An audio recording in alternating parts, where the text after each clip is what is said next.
happy Taylor Ham Tuesday to all of you guys. And it's been a while since we had a Taylor Ham Tuesday. Come on into the shop here, make yourself comfortable, get a cup of coffee for yourself. It's our pleasure to serve you. Woo!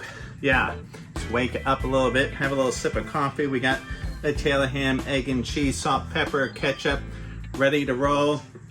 All right, it's been a while since we've done a Taylor Ham Tuesday, and I just wanted an opportunity to catch up with you guys and just show you some of the stuff I've got going on in the shop. More like some of the findings.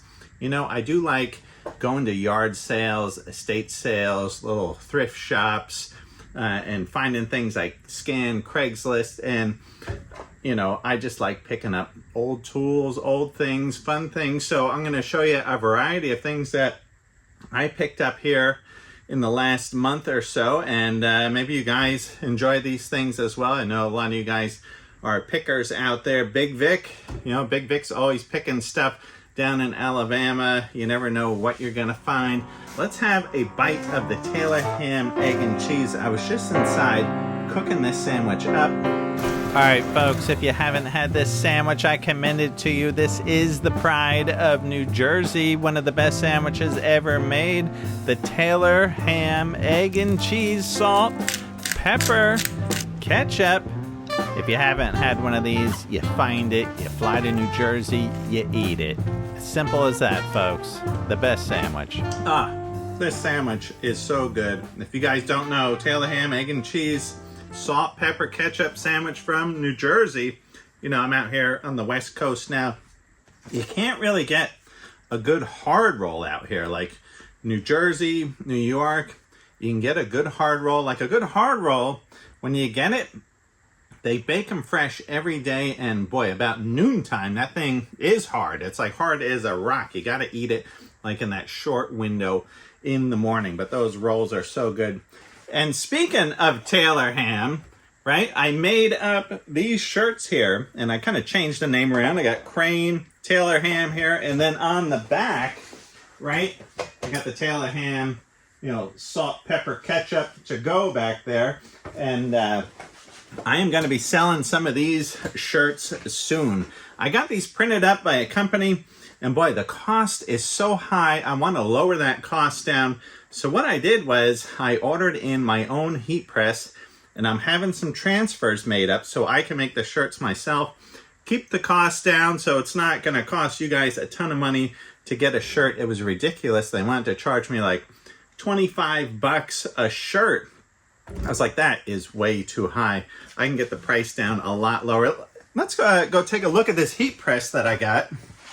All right, we are over here in the sewing room, and I want to show you this heat press that I got. It's called the A to Z heat press. This thing swings out of the way. You put your shirt on here. You can dial in the temperature for the t-shirt, transfer for the design. You swing this back over. You press the shirt for so many seconds. It sets the design. You can get really nice transfers now. Very high quality t-shirts.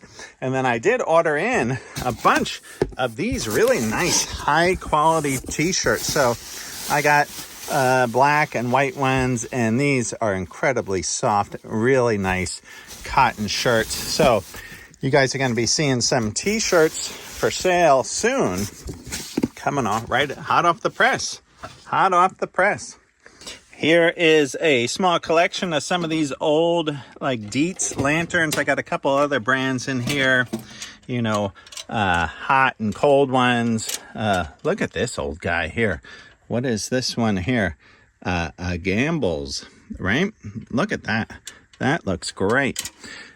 So you guys are going to see more of these down the road. I was thinking about this fall doing a restoration challenge. Maybe Scout Crafter, some of the other people out there, we all pick a lantern, do a little restoration, and we can all, you know, post pictures of each other's restoration.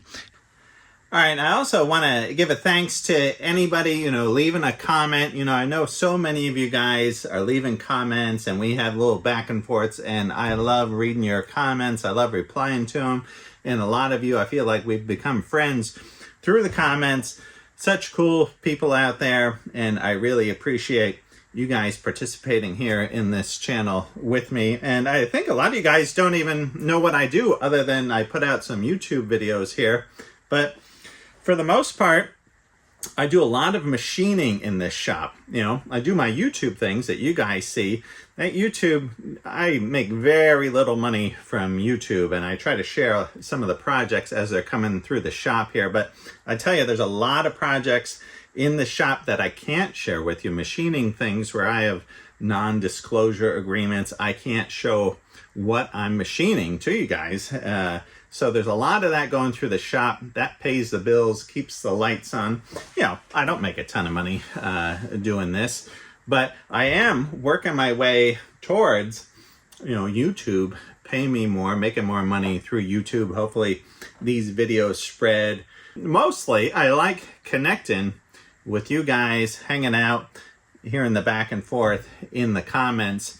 You know, I've been working on my pizza channel. I'm out there doing some pizza reviews. I'm also working on my pizza cooking studio here at the house. I work out of my house. I got the shop next door, and I'm also working on the pizza cooking studio. I think those videos are going to be a lot of fun, and I think you guys are going to enjoy those, cooking all kinds of pizza. You guys know I've been talking about this pizza stuff for years. Where is it? You know, it's a lot to juggle sometimes. I'm trying to find that balance where I could do this stuff full time, the YouTube thing. But anyhow, let's take a look at some of the findings I found over the past month. I'm excited to show you some of these things. Let's take a look at this right here. This is a heater that my friend Chris gave to me. Super cool thing.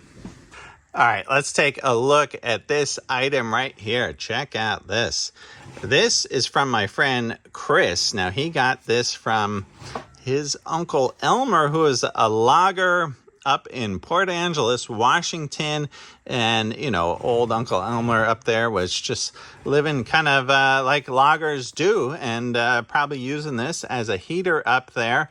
And Chris knows I really like the old Coleman stoves and lanterns. I got a ton of that kind of stuff, and I like repairing them. And so he thought I would really enjoy this. Look at the size of this thing. Look at the pressure container here on the back, the pump. Now, this is a Tilley made in England, and it was brought here into the States here by A.W. Thacker Incorporated. It's got a big handle here on the back.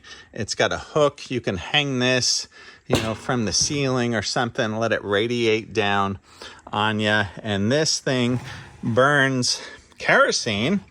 It does have a little, you know, arrow here, whether it's full or empty.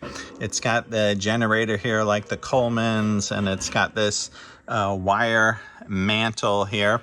I haven't tried to light this up. I just got this yesterday from Chris. And check this out. Let's take a look over here. You know, I got all the original paperwork with it. His Uncle Elmer was like a meticulous guy.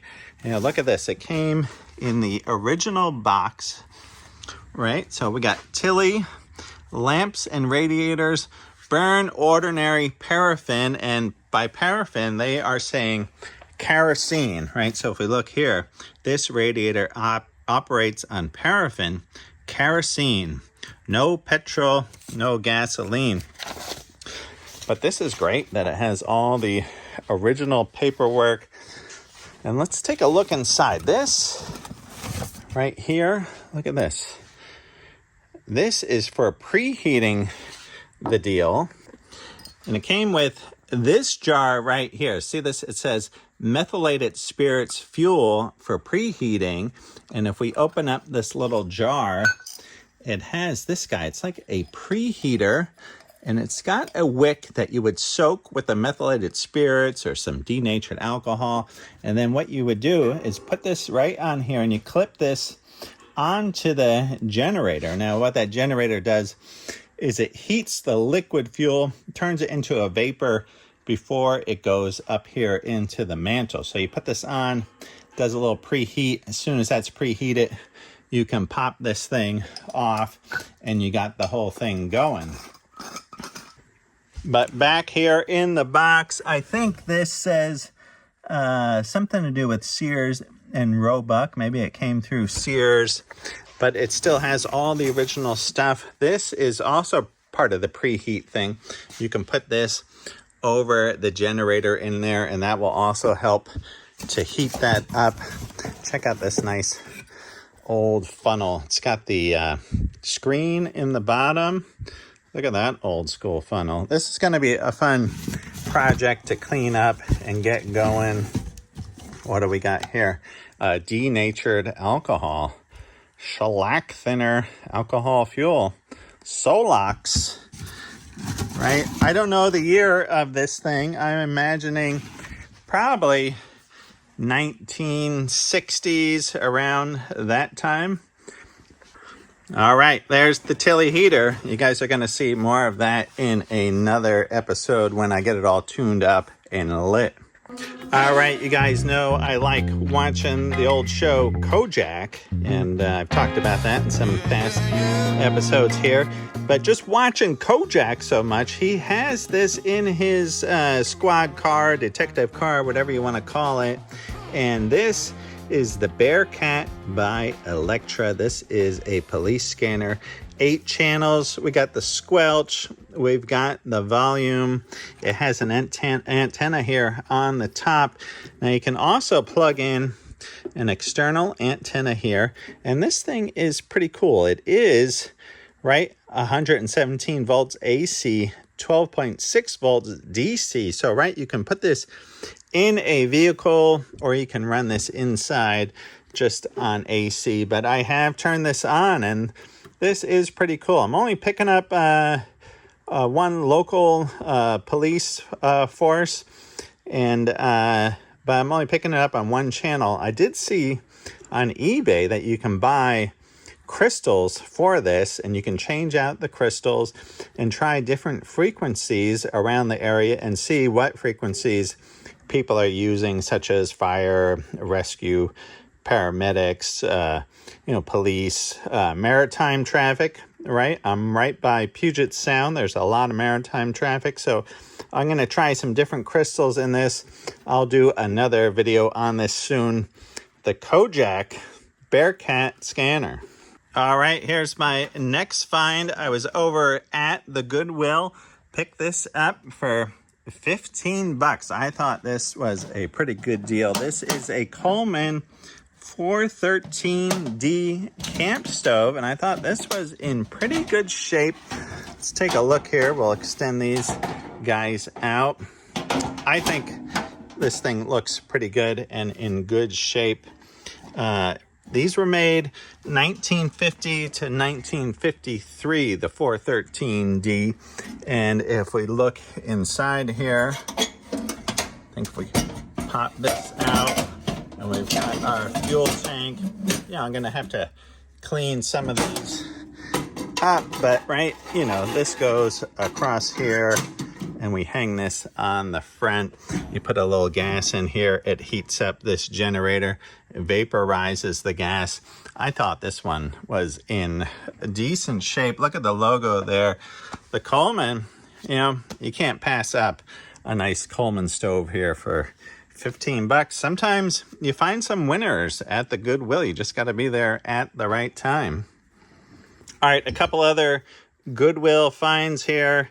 This one, $5 at the Goodwill, and this is pretty cool. This is a Proto 16-inch adjustable wrench. The thing feels like it's hardly ever been used. The thing is in great shape, right? Maybe a little bit of use right there, but this thing feels so smooth. Look at that.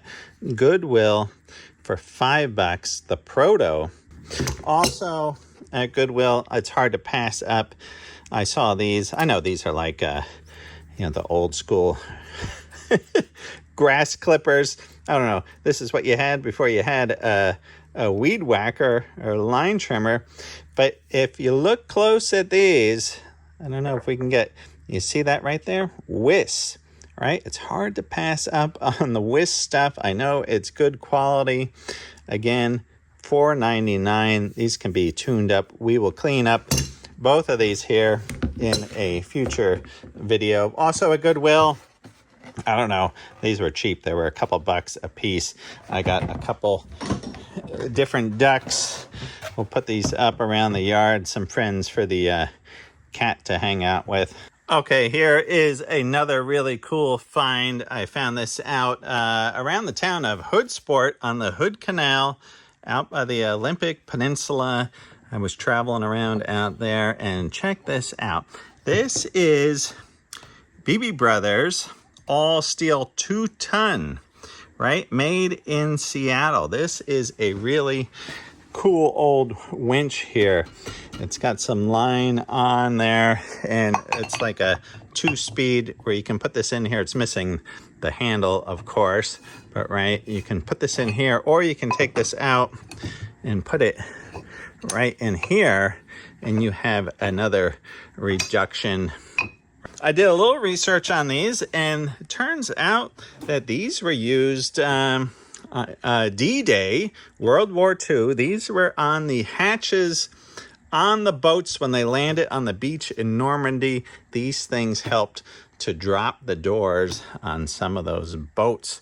So, you know, probably not this one here, of course, but I think this thing is incredible. This is going to be a fun cleanup as well. I can't wait to work on this. So, all right, here's another thing that I got, I think about a week or 2 weeks ago here. Number 3, RD689821, made in England. It says on this side, 4-inch jaws. I looked this up on Vintage Machinery, and it is saying that this is a Parkinson vise. I found an old publication reprint on this, and I think this is an awesome vise. I wanted a vise out here for this welding table. I got set up, you know, on this old piece of wood here. This is a big old hunk here. That's nice. It makes for a really sturdy table. And you guys saw me build this guy here. I got the welding cart, I put the oxyacetylene, the grinders, and all that, so I can work right here. I like working outside where the smoke is going up. I'm not trapping it in the shop if I don't have to. Out here, outdoors, I was thinking maybe I put some paint on this to protect it from the elements, put a lot of grease inside on the screw. I kind of want to leave it out here, but I don't want it to just rust away. So maybe I'm putting some paint and some grease on this. Maybe you guys have some ideas as far as keeping a vise outside. All right, the Parkinson vise. All right, and I ran into some trouble here on the well saw the other day. I was cutting some 1/2-inch thick steel, and this thing has been a beast, but I left it to cut something, and I came back and the blade was stopped in the work. And I think what might have happened, you know, I think this saw's from like 1940 or something. This thing is ancient, but it has done a lot of great work in the shop. And there is, see this cog right here, and it has a keyway in it. I think that keyway may have stripped out.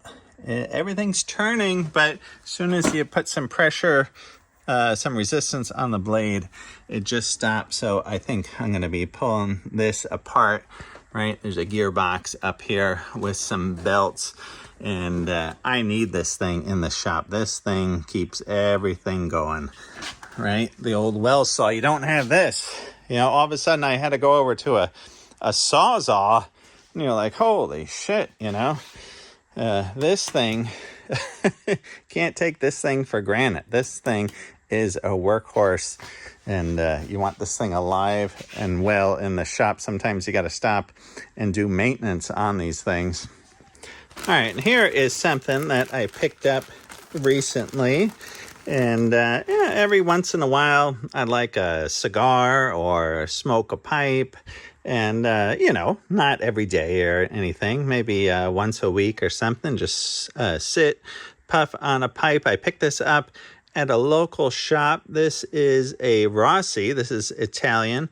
Yeah, this is one of the cheaper brands. This is like a $100 pipe or so, but it's made out of some briar wood, and I thought this was pretty cool. Yeah, sit at the end of the day, a little meditation, look at the trees, You know, it's just nice to sit and smoke a pipe for a little bit and, you know, just relax. You know, it's nothing too often. I got some tobacco here. This is from a local shop, Crimson Pirate. I don't know if any of you guys are pipe smokers, cigar smokers. Here's some Compass Rose. Check out this tobacco here. This comes in these kind of like rolled coins, and you kind of roll this up in your hand, you fluff it up, and then you pack that into the pipe. But that's kind of fun just to sit and relax. I know there's health things, and but like I said, not too often, and I tend to keep it in this bag here so it doesn't stink up the whole house or shop, even though it is a nice smell. All right, here's another box that I've been waiting to get to for a while. This is a box that came in all the way from Alabama, from Big Vic's workshop. I don't know if you guys tune in and hang out with Vic in his shop. Let me get the overhead camera. We'll show you what we got in the box. All right, now when I got this box from Vic, I was a little slow on the draw. I didn't realize what he had put into the box. Now, of course, this is an easy one here. Yeah, right? Figure you knew what this is. If not, toss it in the trash. Watch your top knot, Big Vic, but I definitely know what this is. This is a nice little indicator gem, right? And let's see if we got any movement on this. I don't see any movement on the needle, but maybe I can free this up with a little bit of lubricant. This is like an exact copy of the Starrett last word indicator. I have a few of those from my grandfather that I still use. This is nice for indicating a hole on the milling machine, spinning around the inside of a hole, or, you know, so many uses for these indicators. These are actually really good and one of my favorite indicators. But here in the box, when I first got this box, I was like, I looked at this. I didn't know what it was. I looked at this. I was like, huh, what is this here, right? And I started going like this, and I'm putting, I was like, boy, does this go in this hole? And, you know, what a dummy I am. But I figured it out. I had to ask Vic, but Vic was telling me this is a biscuit cutter. So you're making up your dough for the biscuits. This is a cutter, and this hole here is so, you know, there's no suction and you can release the biscuit. I'm sure Vic saw one of my videos where I made some biscuits for some Taylor ham, egg and cheese a while back, but this is super cool. Thank you kindly, Vic. And this here, this took me a little while to figure out too. I asked Vic, and he's like, oh, it's a seam ripper. And I'm like, seam ripper? And I'm looking at it. I'm like, oh, come on. You know, should have figured this out. You flip this around, put this here, right? And we got a seam ripper. Big Vic, of course, thinking of me, because I do a lot of sewing in the shop. And, right, I'm just slow on the uptake on these things. But that is great. What a nice handle, a seam ripper. You know, Vic also included some of this wood butter. Yeah, thanks so much, Big Vic. I really appreciate that. What a nice thing to get this in the mail. Also, Vic sending me a nice postcard in the mail from Alabama. Very cool. Thank you kindly, Vic. Watch your top knot. And I know there's another million projects here in the shop, like this old arbor press. I think this is a Manly. This is on the docket to be fixed up as well. If we go over here in the shop, here's another project. This is like a shoe, you know, cobbler station here, where we got a sanding belt. We got all kinds of buffing. Check out this right here. Is another nice sander. You can put another belt here. It comes with all these attachments, little sanding drums, and different buffer type wheels. I thought this thing was awesome. I found this for $100. I couldn't turn it down. I think this is a really cool machine. The Jackmaster, a little bit of a weird name. Gonna be lighting up the old wood stove here soon in the shop. I'm gonna have to make up some fire starters. This whole box here is just different pieces. This is all sap laden fat wood. I've got tons of that stuff. I was gonna do a little video about fat wood. You guys saw the drawers that I made. Look at this. These came out deluxe. I know you guys saw that video, but now I got a bunch of extra drawers here. I might be putting some drill bits in there, but that cabinet came out really nice. Here's another project that I've dug into.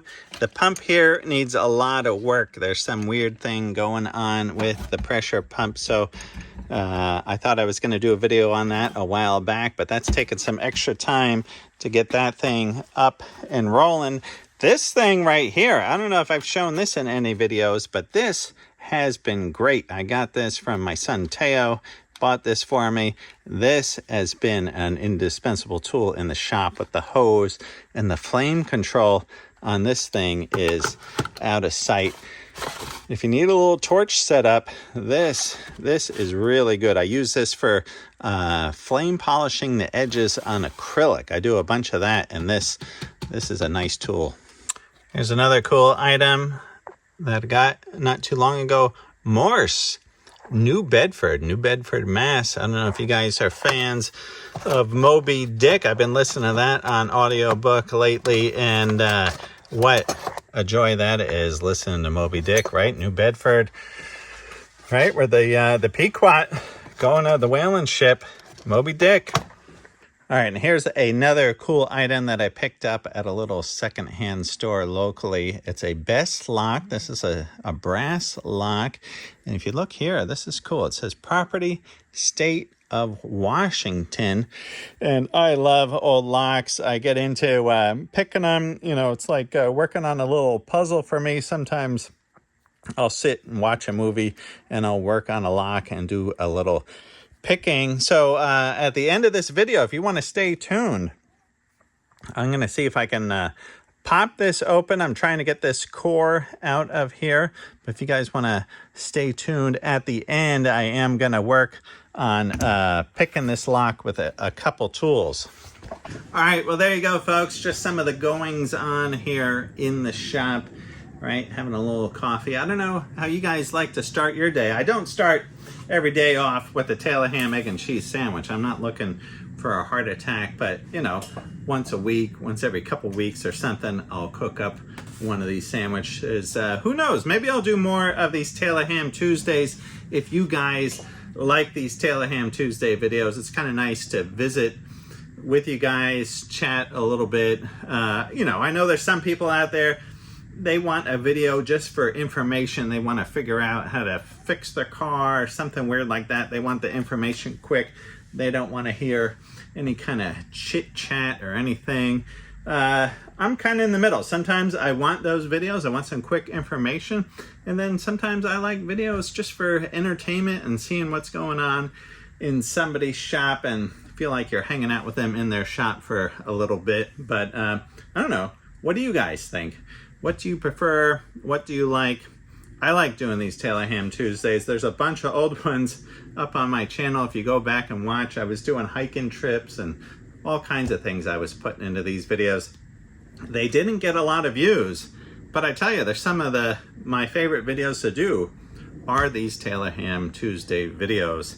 And I love cooking. Some people are asking in the comments there about, you know, they enjoy seeing me do some cooking on the channel. I've done some steaks and Taylor ham and all kinds of things. You guys are going to see more of that on my pizza channel. It's going to be a lot of cooking going on there.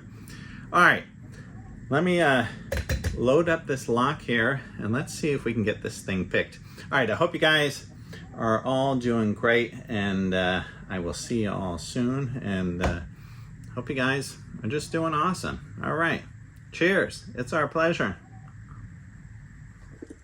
Okay, first up on the Best lock, I'm just going to give this a quick blast of some WD-40.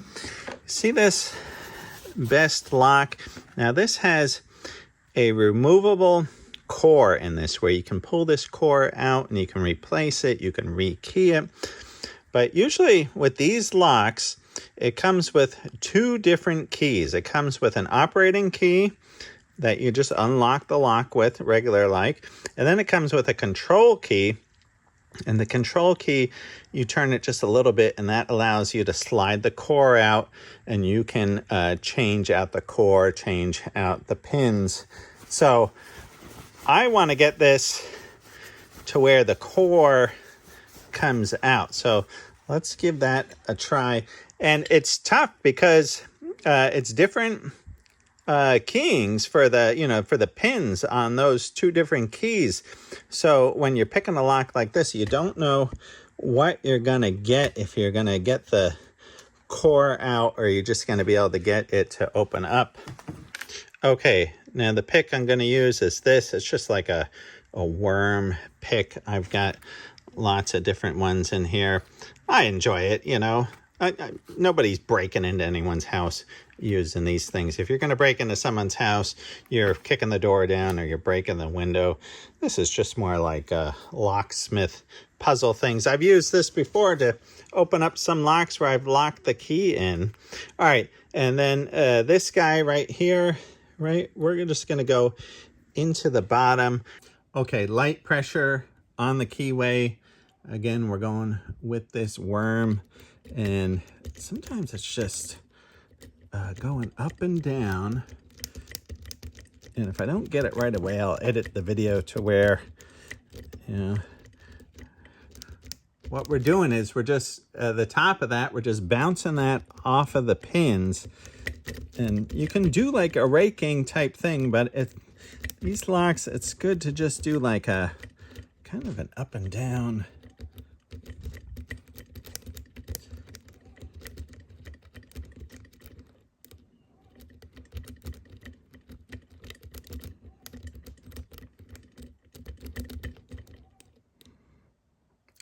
I released the pressure, I put some pressure again, and then I tried to pop it. And if I don't get it in a few seconds,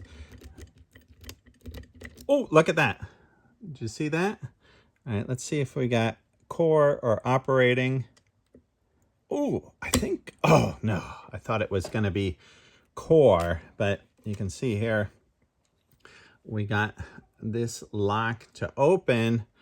I really wanna get the core out. Okay, I've been working on it for a little while here, and I cannot get it to control to get the core out. I can get it to open a few times, but I'm not able to get it to pop the core out for that control. I'm going to keep working on it, but I think it's time to go inside for a little Kojak and relax. All right, see you guys soon. Right on.